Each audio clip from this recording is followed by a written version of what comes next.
یارانە کوردەوارە ئاخێزە کوردەوارە سەربەخۆ وەختتان وەخێر. دوای نزیکەی 10 ساڵ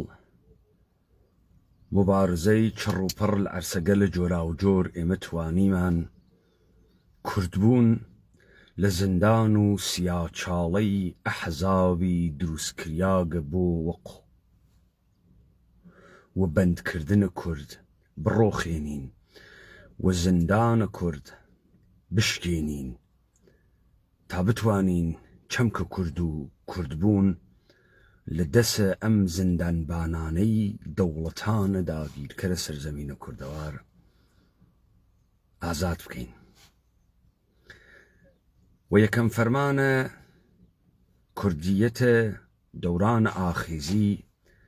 ئەمڕۆ باس بکرێت. هەر لەسەر ئەم تەوەرە و لەسەر ئەم فەرمانە گەرەکمە لەو ئینحسارە ئەو قڕۆخکاریەی کە ڕۆحە کوردیان نزیکە 100 و خوردەیەک ساڵ لە زیندان کردبوو، لە ئینحسار گرتبوو و ئێمە محاولەمان کرد لێیان بسێنینەوە باس بکەم. ئەمە لە تەمامە حەوزەکان ترێک کە بە ئێمە ئاشناس ڕوویدا بوو. ئێمە لە دنیایەکە ئەژین کە بێمیتمانەیی بووگە بە ئەپیدەمیەکی وەحشەتناک. هیچ کۆمەلگایەک بە نووسینی هیچ دەستورێک و هاوردنی 4 یاسا تەبدیلە بە کۆمەلگایەکی بەشەری بە قەوڵە ئەمڕۆژیەکان دموکراتیک ناوێت. کۆمەلگا بە ئەخلاقیات، بە متمانە بە یەکتری کردن، بە پەیوەندیە بینە ئینسانەکان ئەبێت بە کۆمەلگا. بەڵام هەمیشە و لە توو لە تاریخە متمانە بارمتەیە ئەدەیەکوگە. هەمیشە چەمکە گەورەکان، چەمکە شوناسیەکان، چەمکە ئەخلاقیەکان بە بارمتە گیریاگن لە لایەن دەستگاهە داپڵۆسێنەرە ئینسانیەت. ساڵهای ساڵ بوو کە کوردیەت و کوردبوون لە سیاچاڵەی دەسە دوژمنانە گرفتار بوو و خەبات و مبارزەی 10 ساڵە ڕابردووی ئێمە تەلاشێک بوو بۆ شکاندنە دەرگای ئەم سیاچاڵە و ئەم زندانە. هەروە کە ئێمە لە دنیایەکە ئەژین ئەوەی لافە ئەخلاقی لێدا بێ ئەخلاق لە ئاو دەرهات، ئەوەی بوو بە متەوەلیە خوا متەوەلیە شەیتان بوو، ئەوەی هاتوچۆی ماڵە خوای کرد، دەروازەی جەهەنەمی کردبووە بۆ شەهەوات خوێی. و ئەمە دیاردەیەکی تازە نییە، بەڵکو تۆ لە ناو پرتۆکەکانە بارهای بار شاهدە ڕوبەڕوویە وشکە سۆفی و زاهدە خەڵوەت دشینە درۆزنانە و مەلای فەقاهەتیە سەر منبەر بووگی. کەسێک کە گەرەکی بێ لە کۆمەلگایەکی ئینسانیا بژیت نایەڵێت بەسەر سەروەت و سامانە گشتی قڕۆخکاری بکرێ. چه کەسێ خوا بە بارمتە بگرێ، چه کەسێ شناس و هویەت و ڕەسەنایەتی و کولتور و تاریخ و مێژووی مردمێک بە بارمتە بگرێ. من بە مثالێک دەست پێ یەکەم تا ئەهەمیەتە فەرمانە ئەم دەورانە بزانین. لەناو ئەم دینە ئاشنای ئیسلامە کە ئێستا دەورانە مانگە ڕەمەزانەوە لە هەمان کاتا بەرەو نەورۆز و نوێبوونەوە ئەڕۆین. من مثالێک تێرم و پاشان ڕوو دەکەین بە فەرمانەکە. أعوذ بالله من الشيطان الرجيم. بسم الله الرحمن الرحيم. ياسين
خب ئەمە تەلاوەتە سوورەی یاسین بوو.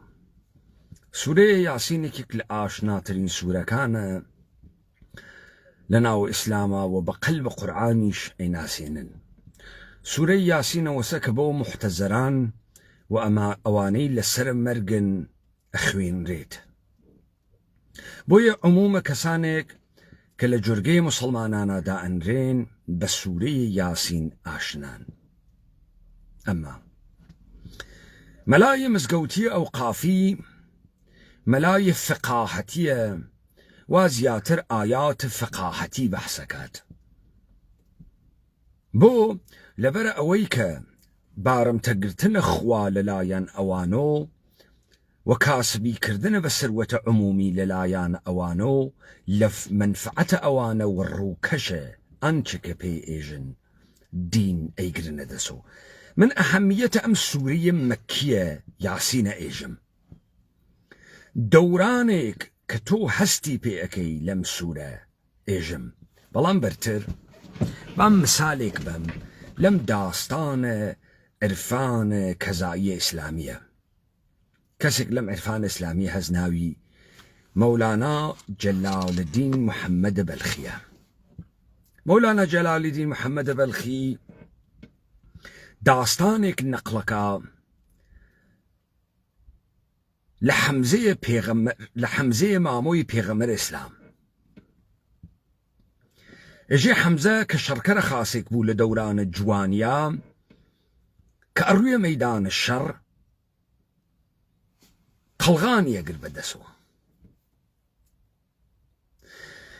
بەڵام لە سەرانەی پیریە لە کارتە قەزەواتە ئیسلامیە قەڵغانی بەدەسەوە نەبوو. خەڵکەکە بانگی لێ کرد وتی پێی باوەڕەکەی تۆ خەریکی بەدەسە خۆتەی وە کوشت. ئەوسا کە جوانویت گەورەوی زۆرداروی و قەڵغانە ڕوویتە شەڕ ئێستا کە پیرروگیت و داپلۆسیاگیت و کە جومە وەجبووگی باوەڕەکەی وە دەسە خۆت گەرەکتە خۆت بیتە کوشت. حەمزە جوابێکیانەداتەوە. ئەژێن نەتۆ لا تلقوا بەئەیدیکم ئیلا تهلەکە خەندیزە پەیغامە خودا.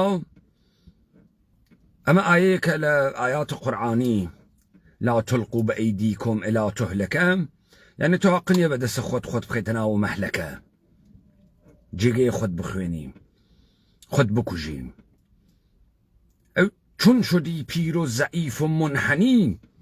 نعرههای لاابالی میزنی. چون وا پیر و کزۆڵ و لاروێربووگی لافە لاوبالی لێ ئەدەی. حەمزە جواوەداتەوە. ئەژێ ئەن کە مردن پیشە چەشمەش تۆهلەکە است، ئەوەی کە لە پێش چاویان مردن تۆهلەکە هەلاک بوونە. ئەمرە لا تلقوا بگیرەت ئەو بەدەست. فەرمانە لا تلقوا ئەگرێ بەدەستیەوە. ئەوەی کە پێی وایە مردن پایانە کارە و ژیان تەواو ئەوێت، ئەم ئایەی قورئانە ئەکاتە بیان و خۆی نەدا لە مەرگ. وان کە مردن پیشە ئەو شد فتح باب. وەلێ ئەو کەسەی کە مردن کرانەوەی دەرگایەکە و فتح بابێکە بۆی ساورە ئەو ئاویەت مەر ئەو را دەرخەدا. سارعوا يعني سرعت بقرن بشتابن حراكن أقريب دسيو لقرأ شيء شارك بآية شتري القرآن بآية صدوسي سوري آل عمران أو كيجي وصاروا إلى مغفرة من ربكم والجنة عرضها سماوات والأرض أعدت للمتقين. هراكن بسوي بهشتك و بأندازي أسمان وزمين كان عرزي هسو وعدد رياق بمؤمنين. لقرا منزوري كيس كاركسك أو قرآن أخويني بنية خوي هەڵی ئەبژێرێ و هەڵسو کەوتی پێیەکە یەکێک دنیا دۆسە درۆزنە و مەرگی پێ پایانە کارە بۆ ئەوەی خۆی لە هیچ خەتەرێک نەدات لە هیچ قمارێک نەدات تا دەسی بۆ ئەوەی ئێژێ خواوت کێسی لا تلقوا بأيديكم إلى تهلكة بەڵام کەسێک کە ئیمانی بوێت سارعوو ئەگرێ بەدەسیوە ڕووبەڕووی هەر خەتەرێکەوێ ئێوە تەوەجۆتان کرد کە خۆ مزگەوتەکانە ئێمە پڕن لە موسڵمان بەڵام بە قەول موسڵمانن بەدڵ کافرن ئەمە ئیمام محەممەد قەزالی شێژێتی کەمانە بە قەول موسڵمانن سەدها دەلیل لە ئیسبات خوات بۆ تێرن ئەما بەدڵ کافرن پشتی تێکن ڕوو لە هیچ کارێکی جددی ناکەن بۆ لا تلقوا ئەگرنە دەستیان و تا هیچ کارێ نەکەن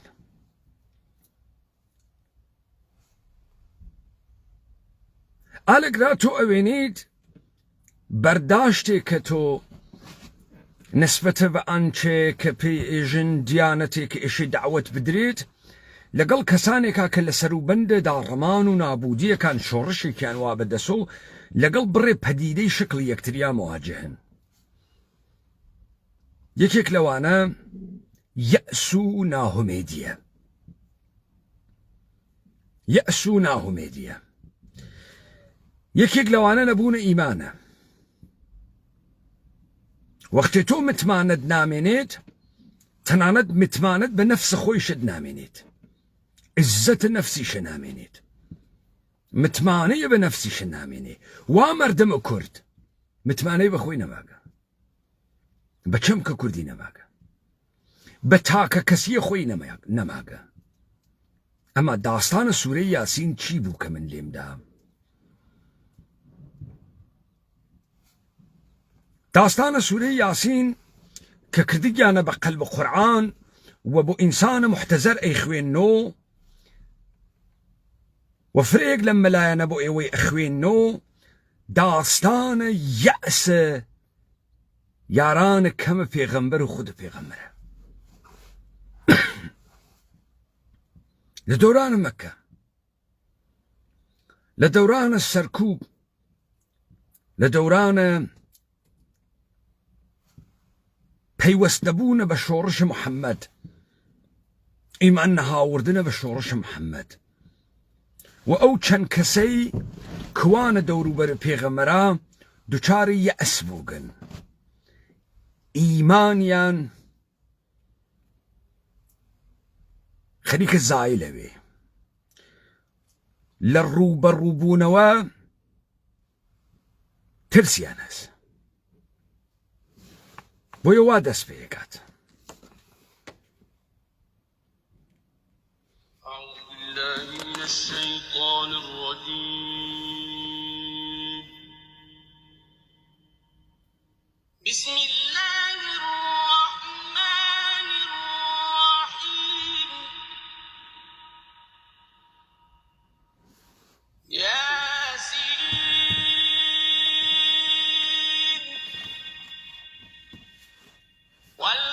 والقرآن الحكيم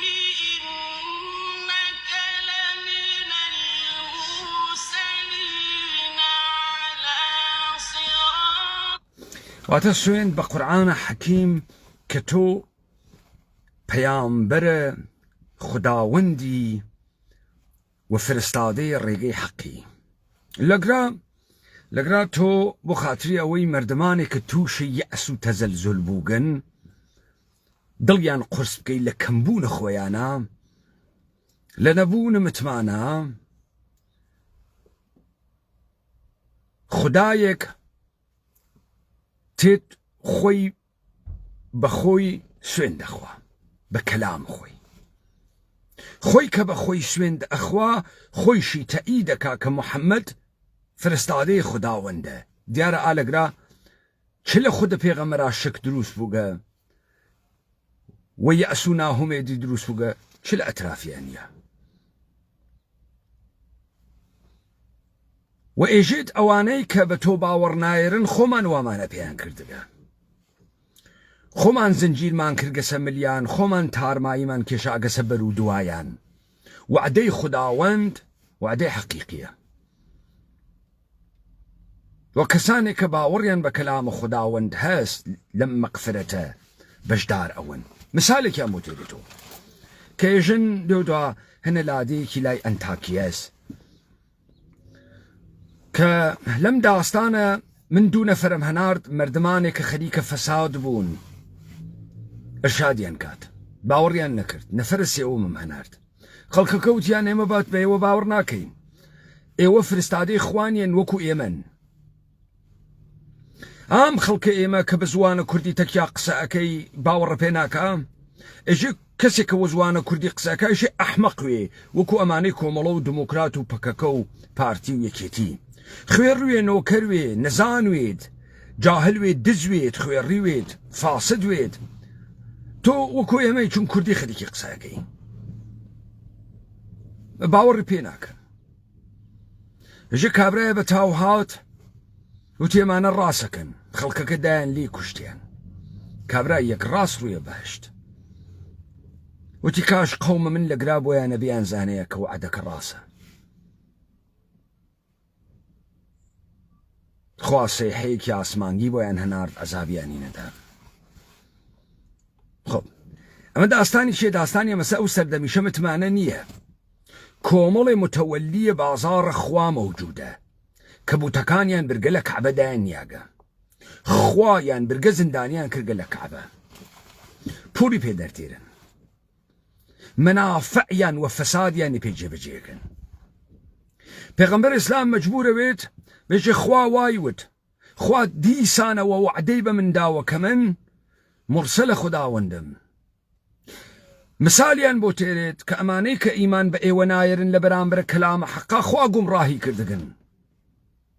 دیسانەوە مثالێکی تریان بۆ تێرێت کە بابە وعدەیە ئێمە ڕاستە معادێ مەوجودەوە ئێمە تەوانمان هەست ئینسانە مردوو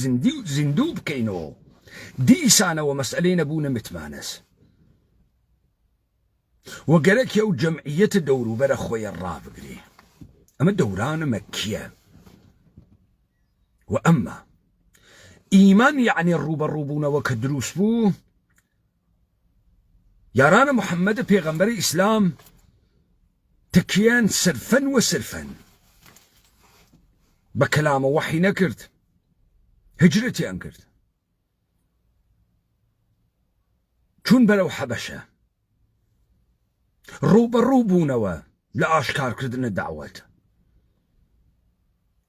تف و لەعنیان لێ کردیا بەردیان لێدریا تەوتەئیە مەرگە پێغەمبەریان چنی 3 ساڵ لە شەعب ئەبی تالەبە گەمارۆ دریان مەکەیان بەجێ هێشت شار بەدەر کریان ماڵیان لێ سندریاوە گولیان لێ کریا چوونە مەدینە لە مەدینە سەرەتایەکیان دانیا لەگەڵ کێشەی تەفرەقە و نفاقا ڕوبەڕوو بوون لەگەڵ گوشارە قوڕەیشا ڕوبەڕوو بوون فەقر و تەنگدەستیا ڕوبەڕوو بوون شمشێریان گرتە دەست ماڵێک لێیان بریاوە لە مشرکینیان سندۆ قەتالیان کرد قەزەواتی 1 و 2 و 3یان کرد کوژیان کوشتیان سڵحیان کرد پەیمانیان بەست تا مەکەیان گرت تا بە زەبر شمشێر ئەوانەی فی قلوبهم مەرەزون بوون تەسلیمیان کردن ئەمە ئەو بەشانەسە وام مەلاکانە لا یەجوز و یەجوزە بۆ ئێوەی باس ناکەن بەڵام من مثالە حەمزەیە مامۆی پێغەمەرم لە زوانە مەولەوی هاوردۆ تا بزانن هەر کەسێک بە گوێرەی ڕێگای خۆی لەم مڵکە گشتیە بە ناوە ئیسلام و قورعانە کەڵکە خۆی وەرەگرێ من حەقم هەز کە خوێندنەوەی تایبەتم بۆ سوورەی یاسین بوێت هەروە کە ئێوە لە ئیسلامێتی لا تلقوا بأيديكم إلى تهلكة أقرنا دستانو لبر عافية طلبي لبر شارد نوي فساد لبر شارد نوي مرزنا وقلبتان كسيكي تريش أتوانيد وكو همزة صارعو بقريبة دسيوة وقلغان نقريبة دسوة لميدان الشرع نابودي ولا يكترازان كوملقايك واصاليان الديان صالة بدس النظام السلطوة لسرزمين إيما اتفاقو بتي هلدان آخرين حلقية فساد كردبازية بككا وارد قناغي كتربو إما تواني من درقاي زندان كردبون بشكينين كرد آيتي نابود بو وإماش إمرو أم كردبون لاواس كرياغ لجير أشكنجبون رزقاري كين كاكا ميلن خوا ببارم تبقرن أخلاق ببارم تبقرن ميلن شهيد ببارم تبقرن شناسو عرفو ميجو تان ببارم تبقرن كردبون تان ببارم تبقرن راسي ودروسي ببارم تبقرن ميلن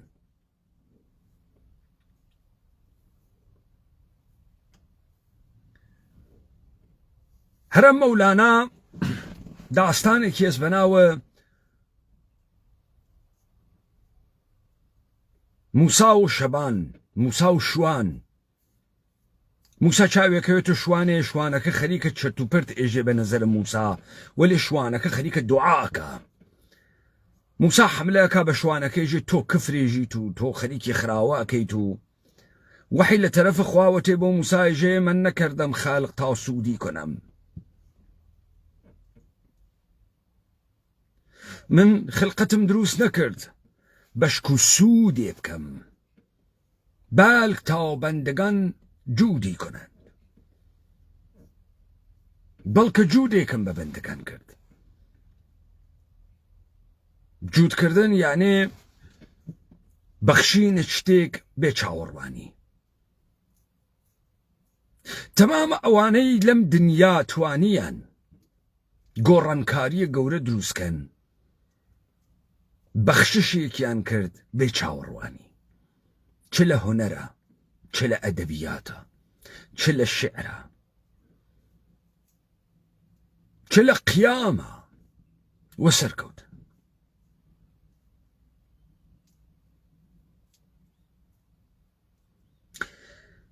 نەجاتدانە کورد نەجاتدانە خوت گەڕانەوەی متمانە بۆ خوت بۆ دەوروبەریەکانت لە چەشنی سوودکردن نییە لە چەشنی جوودکردنە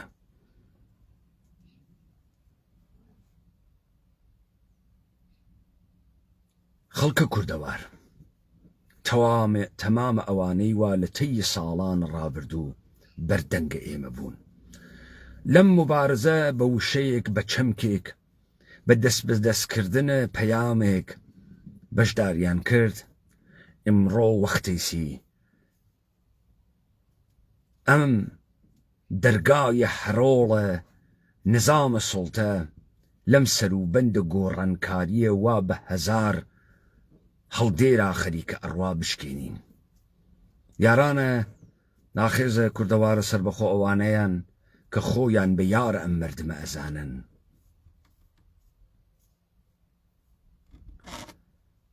ئاخێزنامەی کوردان بە تیراژە دەیان هەزاری چاپکەن لە ناوە خیابانەکان مرکز شار بیدنە دەسە خەڵک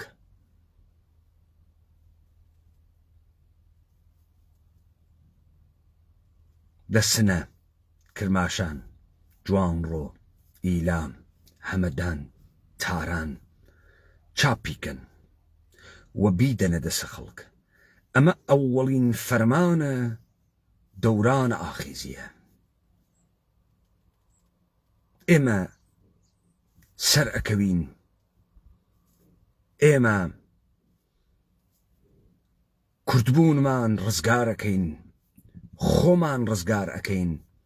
بە شەریەت ڕزگار ئەکەین و ئەم مەئموریەتە خۆمانە